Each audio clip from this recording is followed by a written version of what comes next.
We have a stall.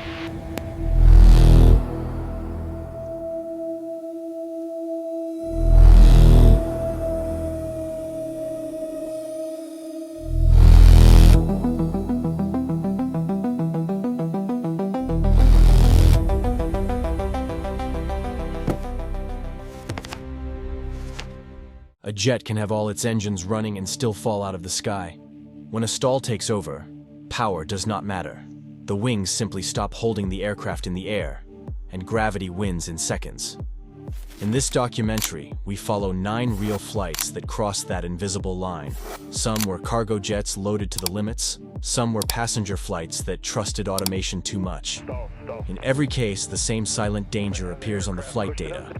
A rising angle of attack, a falling margin above stall, and then a sudden loss of lift that no one can stop in time. If you'd like to support these aviation documentaries and help us continue telling these stories, please subscribe to the channel and leave a like. It helps more than you think and keeps this project alive.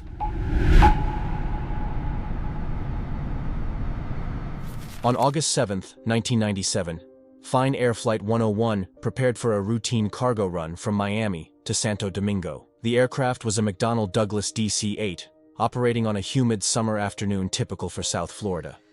The crew consisted of a captain, a first officer, a flight engineer, and a company security guard riding in the cabin. The loading ramp at Miami International Airport was busy, temperatures were rising, and the flight schedule was tight. No one on the ramp or in the cockpit suspected that a fundamental error had already placed the aircraft outside its safe flying envelope. Flight 101 taxied toward runway 27 right for departure. Inside the cockpit, the crew completed their checklists. Throttles were advanced, engine parameters stabilized, and the aircraft began accelerating down the runway. But at that moment, the DC-8 was already in a dangerous state. Several cargo pallets had been loaded incorrectly, and multiple pallet locking mechanisms were either not engaged or had been left unsecured. Heavy cargo had shifted during taxi. Unknown to the crew, the center of gravity was now far aft of the allowable limits. As the aircraft approached rotation speed, the first officer called out V1. The captain began pulling back gently on the control column. Instead of a normal liftoff, the nose of the DC-8 pitched upward aggressively. The climb angle increased far beyond what the crew expected. Inside the cockpit, the flight engineer saw the pitch angle rising and airspeed decaying far too quickly. The crew pushed forward on the control column, but the aircraft did not respond with the authority they needed. The DC-8 had entered the first moments of an aerodynamic stall. A stall on a large jet immediately after takeoff is nearly unrecoverable, with the center of gravity too far aft and the stabilizer trimmed incorrectly for the actual weight distribution. The horizontal stabilizer could no longer generate enough force to counter the aircraft's nose-up tendency. The wings began to lose lift. The airflow over the control surfaces became unpredictable. Engine thrust remained normal, but thrust alone cannot prevent a stall when lift has already collapsed. It crossed Northwest 72nd Avenue, struck power lines, descended over an industrial area, and impacted the ground near a small business complex. The aircraft skidded across an open lot, collided with parked vehicles, and burst into flames. All 4 people on board were killed. A man on the ground also died when debris struck his truck. The investigation by the National Transportation Safety Board quickly converged on one factor: improper cargo loading and an aft center of gravity far outside safe limits. Several pallets had not been locked. Weight and balance documentation had been prepared incorrectly. Ramp crews were under intense pressure to load quickly, and oversight procedures were weak. Flight 101 was trimmed for a center of gravity that did not match the actual condition of the aircraft, making recovery virtually impossible once the pitch-up began.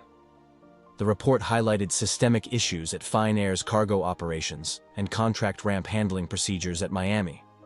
Pallet lock checks were inconsistent.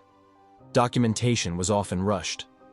Crews assumed loading teams had secured the freight, while loading teams assumed the cockpit would verify weight and balance data. The safety net that should have caught a trim-critical error simply did not exist. The accident led to profound changes in the cargo industry. Airlines strengthened supervision of ground crews. Mandatory cargo lock verification became standard. Weight and balance forms were redesigned, and trim simulation tools were modernized. Airports increased oversight of contracted employees handling freight. Fine Air itself overhauled its entire loading department. Fine Air Flight 101 remains one of the clearest examples of how a stall does not require engine failure or severe weather. A shift in weight alone can create a pitch-up so aggressive that even full forward control cannot oppose it. It was a reminder that in aviation, the physics of balance is as unforgiving as gravity, and a single pallet not locked in place can determine the fate of an entire aircraft.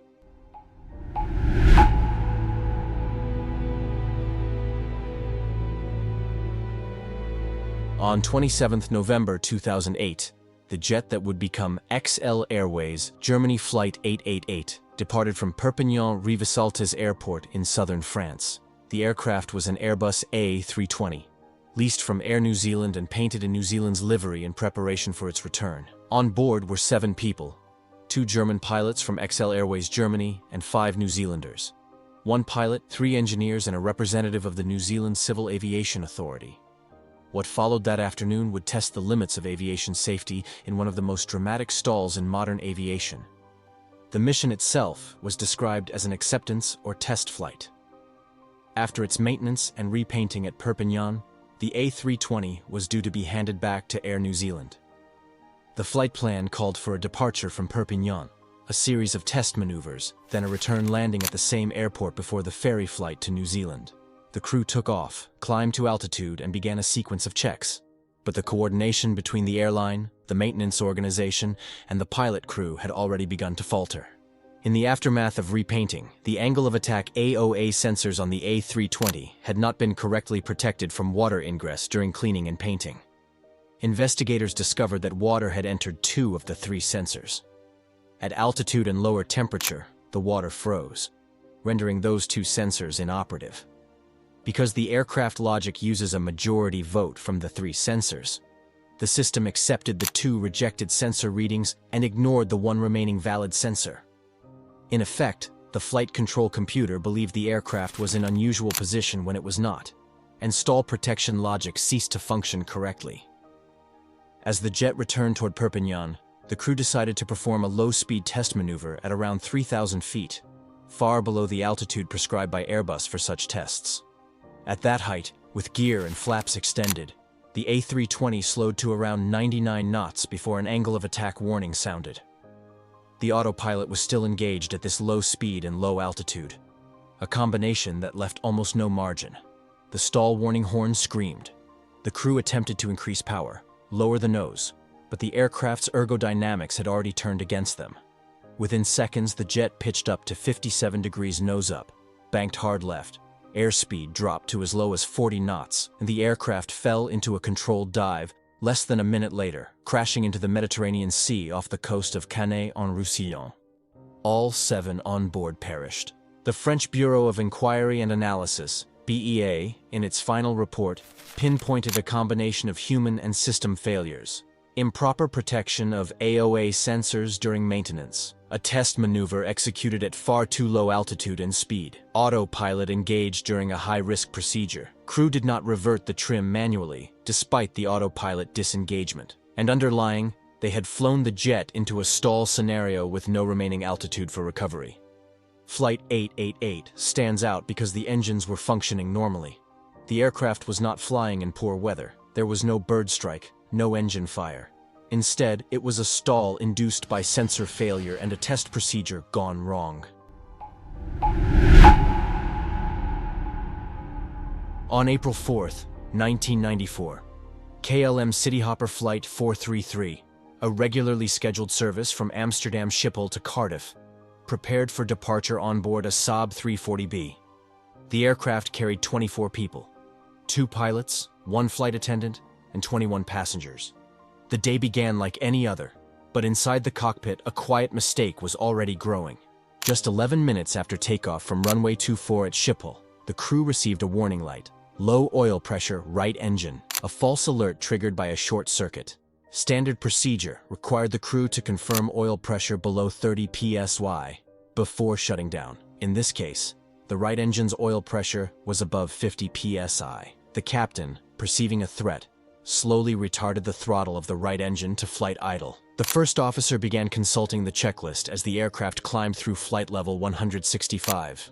Unknown to them, they had effectively converted the flight into a one-engine operation without formally declaring it. Rather than restore the right engine's power, the captain decided to return to Schiphol. During the descent and approach, the thrust asymmetry became critical. On final approach to runway 06, the plane's airspeed dropped to 115 knots, below the target 125 knots, and a tailwind component of approximately 8 knots at low altitude further reduced margin.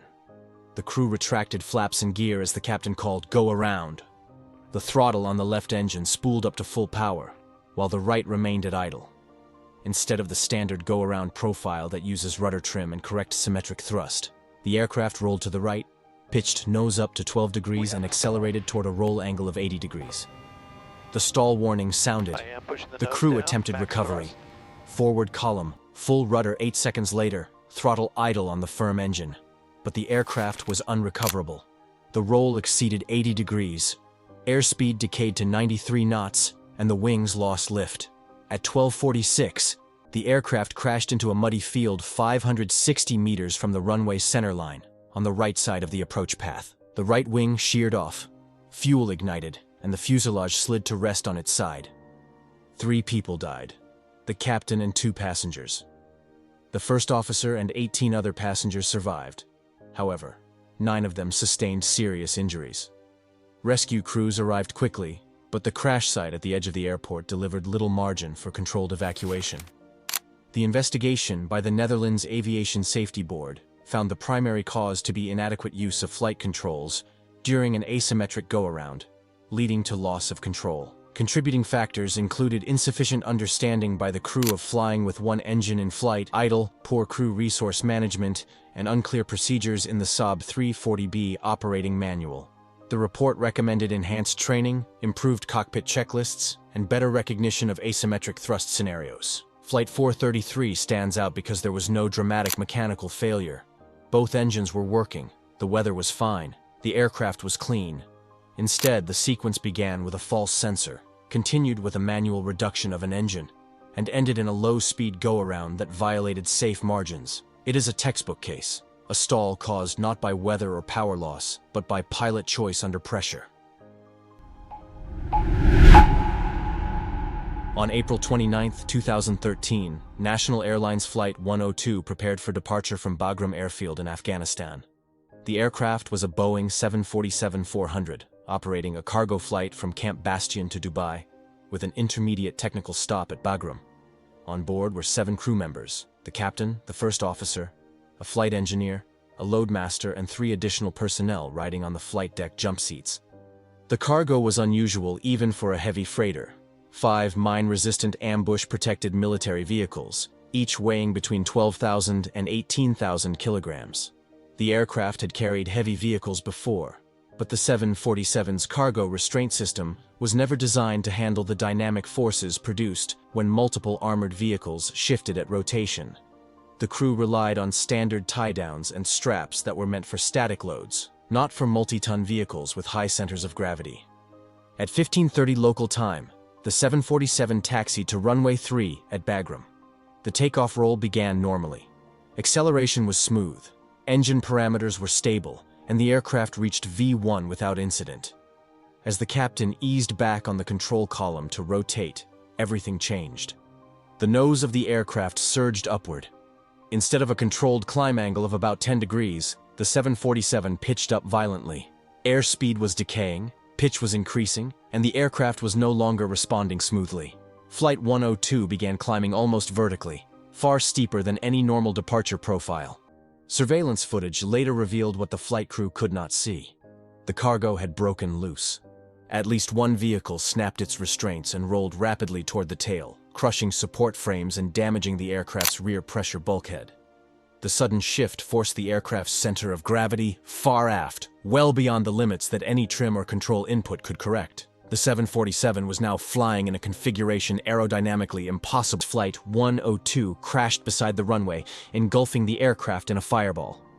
All 7 crew members were killed instantly. No one on the ground was harmed. But the footage of the accident, captured by a nearby vehicle, became one of the most widely circulated videos of an aviation stall accident ever recorded. The investigation, led by the NTSB, uncovered a chain of systemic failures. Cargo straps rated far below the weight of the military vehicles were used.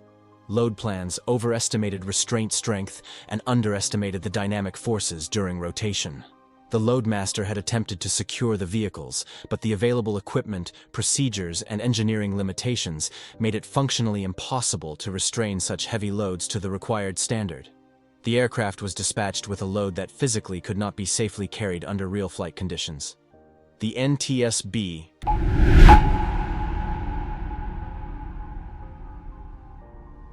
On August 16, 2005, West Caribbean Airways Flight 708, a McDonnell Douglas MD-82, departed Tocumen International Airport in Panama City at 00:58 local time bound for Fort-de-France, Martinique. On board were 152 passengers, mostly French tourists returning home, and 8 crew members. The flight, chartered by the Globetrotters travel agency, took off into a tropical night sky with clear weather and bright stars overhead. But within minutes, a hidden sequence of aerodynamic missteps would carry the aircraft into one of the most tragic stall accidents in aviation history. The aircraft climbed smoothly to flight level 310, 31,000 feet, then later was cleared for flight level 330, 33,000 feet. The climb seemed normal. However, as the aircraft ascended into colder, thinner air, the anti-ice system for the engines was switched on by the crew. Unknown to them, with anti-ice activated at that altitude and weight, the MD-82's maximum sustainable performance had been exceeded. Their actual weight and atmospheric conditions meant the aircraft could not maintain level flight at 33,000 feet when anti-ice was operating. As speed began to decay, the autopilot system envisioned a climb profile rather than a descent, but the airplane was already losing lift. At approximately 6:49, at cruise altitude of 33,000 feet, the aircraft started a gradual but accelerating loss of speed. The autopilot attempted to maintain altitude by raising the nose further, an increase in angle of attack that masked the loss of airspeed. The stick shaker activated, and the stall warning sounded. At the same time, the crew believed they were suffering double engine failures. In their confusion, they initiated a descent rather than immediately lowering the nose and adding full power, actions required for a classic aerodynamic stall recovery. Within less than 3 minutes, the MD-82 entered a full stall. It pitched up steeply. Reports show an angle of attack exceeding 10 degrees, airspeed dropping to as low as 150 knots indicated, and began a rapid, uncontrolled descent exceeding 18,000 feet per minute. The aircraft impacted a field near Mexiques in Venezuela at 7 a.m. with no survivors. The investigation by the Venezuelan Civil Aviation Accident Investigation Board, assisted by the French Bureau of Investigation and Analysis and the US NTSB, determined that several factors combined to cause the deep stall. These included the aircraft operating above its weight, altitude capability with anti-ice on, failure of the crew to recognize the stall condition, insufficient crew resource management, and a company culture under financial pressure. Moreover, the manufacturer's operations bulletin warning that the autopilot could mask a developing stall at high altitude had not been distributed by the airline to its crews. Flight 708 remains chilling because all engines were running. The weather was benign, and yet the airplane stalled high above the jungle night. It starkly illustrates that a modern commercial jet is only as safe as its speed, configuration, and awareness allow. In the vast sky, the loss of lift gave no warning, and the line between climb and collapse vanished in seconds. On August 18, 1993, American International Airways Flight 808 was nearing the end of what was supposed to be a routine cargo mission. The aircraft was a McDonnell Douglas DC-8 freighter, operating a U.S. Navy contract run from Norfolk, Virginia, to Leeward Point Field at Guantanamo Bay, Cuba. On board were 3 highly experienced crew members: Captain James Chapo, First Officer Thomas Curran, and Flight Engineer David Richmond. All 3 had long airline careers behind them. What they did not have that day was sleep. The day had started many hours earlier. In the days leading up to the accident, the crew had been flying irregular night-heavy schedules. The captain had been awake for about 23.5 hours out of the previous 28.5. The first officer for 19 hours out of the previous 25. the flight engineer for 23 hours out of the previous 28 and a half for 21 hours out of the previous 27. They were in what investigators later described as a state of serious cumulative fatigue, with circadian rhythm disruption and mounting sleep debt. Flight 808 departed Norfolk at 14:13 Eastern Time, carrying mail and perishable food for the base at Guantanamo. The cruise segment was uneventful. Weather in the area was good with visual conditions. At 16:34, descending from flight level 320, the crew checked in with Guantanamo approach control. The controller advised that runway 10 was in use and instructed them to remain clear of Cuban airspace by staying within a specific corridor, visually defined by a strobe light mounted along the Cuban border fence. The crew initially requested to land on runway 28, which offered a more straightforward approach. That request was granted, and new vectors were issued. A few minutes later, however, the captain changed his mind and asked to try the challenging runway 10 approach instead, partly, as the cockpit voice recorder later revealed, for the heck of it, to see how that approach was. The controller again approved the change and cleared them for the tight right-hand visual pattern to runway 10. The special approach to runway 10 at Leeward Point is demanding. The airfield sits near the water and the Cuban border. To avoid violating Cuban airspace, aircraft must stay within a narrow corridor and execute a relatively tight turn to final. On this day, the controller repeated the restriction tied to the border strobe, unaware that the strobe light was actually inoperative. In the cockpit, this became a critical distraction. The captain began searching intensely for a light that was not there. As the DC-8 turned toward final, the turn was started late and not tightly enough. To realign with runway 10 without overshooting, the captain increased bank angle. Witnesses on the ground, including a C-130 pilot on the ramp, later recalled seeing the aircraft in a very steep right bank, estimated up to 60 degrees, as it tried to roll out onto final. At the same time, airspeed was bleeding away. Both the first officer and the flight engineer voiced concerns about speed and the geometry of the approach. The captain, fixated on finding the strobe and salvaging the turn, did not fully process those warnings. At approximately 200 to 300 feet above the ground, with the aircraft in a steep bank and low speed, the right wing stalled. The nose pitched up and the roll increased toward 90 degrees. A large swept-wing jet like the DC-8 cannot sustain high bank angles at low speed close to the ground. The margin above stall simply disappears. With bank angle rising and lift collapsing on the inside wing, the aircraft entered an unrecoverable rolling stall. In the tower and on the ramp, observers watched as Flight 808 rolled right, nose dropping, then impacted level terrain about a quarter-mile short and slightly right of the runway 10 centerline. The DC-8 broke apart and erupted in flames, fuel feeding a large brush fire over roughly 35 acres. Remarkably, the cockpit section separated from the fuselage, tumbled, and came to rest inverted but largely intact. All 3 crew members were found alive inside, though badly injured. No one on the ground was hurt. The National Transportation Safety Board's investigation drew a clear picture. Technically, the DC-8 was capable of landing on either runway 10 or 28 within weight and tailwind limits that day. The accident was not about runway length, braking performance, or thrust. It was about decision-making, fatigue, and basic aerodynamics at low altitude. The board concluded that the probable cause was the captain's impaired judgment, decision-making, and flying skills due to the effects of fatigue. His failure to properly assess the conditions for landing and maintain situational awareness during the circling approach. His failure to prevent loss of airspeed in a steep bank, and his failure to execute immediate stall recovery. But Flight 808 is also important for another reason.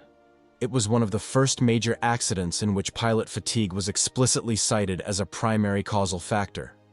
The NTSB used the findings from this crash to issue recommendations on crew scheduling and duty time limits, urging regulators to incorporate sleep science and circadian rhythm research into flight time rules.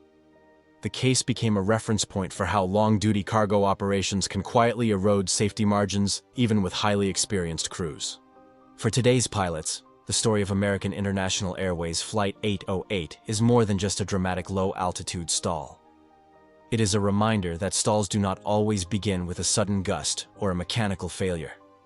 Sometimes they begin with a shift choice, a missed night of sleep, a bit of overconfidence about a special approach, and a captain who tries to salvage a late turn instead of going around. In the final seconds before impact, the engines on the DC-8 were still delivering power. The sky was clear. The problem was that the wings, at that bank angle and that speed, could no longer do their job. AirAsia Flight 8501 was a routine Sunday morning service from Surabaya to Singapore, operated by an Airbus A320 with 162 people on board. In the left seat was Captain Irianto, one of the most experienced pilots in the airline. In the right seat was First Officer Remy Plessel, newer but well-trained and confident. The weather along the Java Sea was unsettled, with towering storm cells forming large walls of cloud along the airway. Still, this route was flown dozens of times every day. There was nothing unusual about the conditions. 20 minutes after departure, the crew noticed a line of weather building ahead. Like many pilots flying through Southeast Asia, they preferred to stay above strong convective tops rather than thread directly between them.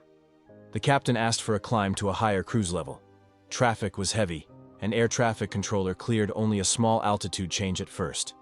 While they waited for a higher clearance, a familiar alert suddenly appeared on the cockpit screen. A fault in the rudder travel limiter system? The Airbus has a sophisticated architecture. When a sensor or actuator disagrees with another, the flight computers take over, isolate the issue, and guide the pilot step by step. In this case, the fault wasn't dangerous by itself. The aircraft had seen this specific warning multiple times in previous months. Maintenance had replaced a component, but a deeper wiring problem remained unresolved. Most of the time, the message could be cleared with a simple reset on the overhead panel. The captain reached up and reset the system. Once, then again, trying to silence the repeated warnings. Resetting a flight-critical computer in straight and level cruise is not inherently unsafe, but doing it while the aircraft is entering areas of unstable air makes the situation fragile. On the third reset attempt, something unexpected happened. The flight control computers disconnected from their normal laws and reverted to alternate control logic. Protections that normally prevent excessive pitch-up or stall were no longer active. Almost immediately, the aircraft rolled left. The first officer countered with right stick. The nose began to rise. Airspeed began to fall. Instead of stabilizing, the climb steepened. The Airbus was now pitching up at an angle far beyond what the crew intended. Without the full suite of flight envelope protections, the aircraft was relying solely on pilot input. In turbulence, with one pilot fighting the role and the other trying to manage multiple warnings, the airflow over the wings reached a critical point. The stall was sudden and deep. The aircraft climbed through its ceiling, lost lift, and began to fall through the sky with its nose still pitched upward. Classic aerodynamics of a high-altitude, high-angle of attack stall. The flight data recorder later showed that the pilots were pulling back almost continuously, likely believing that pulling meant recover. But in a stall, pulling back only worsens the angle of attack. What the wings needed was a deliberate push forward to reduce the load, gain speed, and reattach airflow. At high altitude, with low energy and the aircraft fully stalled, recovery becomes extremely difficult even for highly trained crews. The Airbus descended thousands of feet per minute. Both pilots tried to stabilize the wings. Both struggled with conflicting warnings. There was no fire, no breakup, no explosion, only an aerodynamic stall that never stopped once it began. The aircraft struck the Java Sea at high vertical speed, killing all 162 people aboard. Investigators later found several layers of causes. The technical fault in the rudder system had been recurring for months. The crew followed the general habit of resetting the system, a habit that had become normal because the fault itself had become normal. The repeated resets caused the flight computers to degrade into a mode that removed protections. The weather added workload. The climb request added workload. And once the aircraft stalled, the crew never applied the one action that could save them. Pitch down, even if it feels counterintuitive when the ground is below. AirAsia Flight 8501 is often remembered as the modern example of how a simple fault, a simple reset, and a moment of confusion can combine into a catastrophic aerodynamic loss of control. The engines never failed, the wings simply stopped flying, and the protections designed to prevent that were offline at the worst possible time. It remains one of the most sobering reminders in aviation. Even when power is available, an aircraft is only safe as long as the wings have clean air and the pilots have clarity in those first 10 seconds when things begin to slide out of shape. On August 20th, 2008, Spanair Flight 5022 was scheduled to fly from Barcelona to Gran Canaria with a planned stop in Madrid. The last leg, from Madrid-Barajas to the Canary Islands, was the part most passengers remembered. Families with children, couples on holiday, and friends escaping the August heat filled the cabin of a McDonnell Douglas MD-82 named Sunbreeze. There were 166 passengers and 6 crew on board, 172 people in total. It was a hot summer afternoon at Barajas. Runways 36 left and 36 right were in use.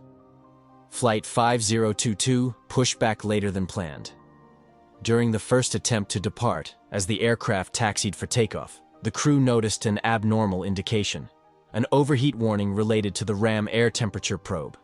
They aborted the takeoff, returned to a stand, and called maintenance. A mechanic met the aircraft, consulted the minimum equipment list, and deactivated the heater for the probe, a procedure allowed in non-icing conditions. From the cockpit's perspective, the problem had been addressed. The aircraft was cleared again and taxied a second time toward runway 36 left for departure to Gran Canaria. Inside the flight deck, the routine of checklists should have been the last protective layer before takeoff. On the MD-82, proper configuration for departure requires extension of the wing flaps and slats. These high-lift surfaces reshape the wing and allow it to generate enough lift at low takeoff speeds. That day, the flap and slat lever remained in the up position. In the sequence of the after start and takeoff imminent checklists, the crew either skipped or only verbally confirmed items without actually checking the lever and indicator lights.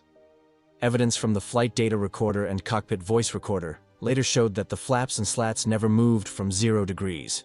Yet the callouts, flaps, slats, were treated as complete. The MD-82 is fitted with a takeoff warning system, known as TOWS, designed to sound an unmistakable horn if the throttles are advanced for takeoff while the aircraft is not correctly configured. On Flight 5022's final departure, the TOWS remained silent. The exact reason for the failure could not be fully determined, but the effect was clear. The last barrier meant to stop an incorrect configuration did nothing.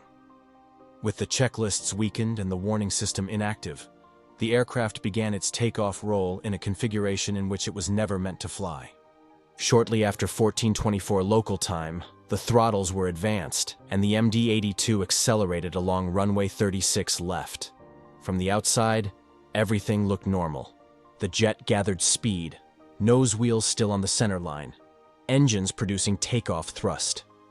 In the cockpit, the captain called out speeds. The first officer monitored instruments, and the aircraft approached rotation. When the control column was pulled and the nose began to rise, there was no extra lift coming from flaps or slats. The wing was still in its clean cruise shape. Just 3 seconds after liftoff, the aircraft began to shudder. The stall warning horn sounded, accompanied by the synthetic voice calling "stall, stall." Bank angles started to oscillate left and right as the wings struggled to produce enough lift at such a high angle of attack with no high-lift devices deployed. According to the data, the first officer briefly interpreted the situation as a possible engine problem and momentarily reduced power, particularly on the right engine, at precisely the time when maximum thrust and nose-down input were needed. Pitch increased to about 18 degrees nose up, and the right bank climbed beyond 30 degrees. The MD-82 was now fully stalled, only a few meters above the runway. The tail struck the ground first, just to the right of the paved surface, followed by the right wingtip and right engine. The aircraft skipped off the ground, crossed rough terrain between the parallel runways, shedding parts as it went. It overran a small embankment. The landing gear and engines tore away, and the fuselage briefly became airborne again before slamming into a shallow ravine at the De La Vega stream. The structure broke apart. The front section collapsed into the central fuselage. Fuel spilled and ignited, consuming much of the wreckage in a post-impact fire. Of the 172 people on board, 154 lost their lives.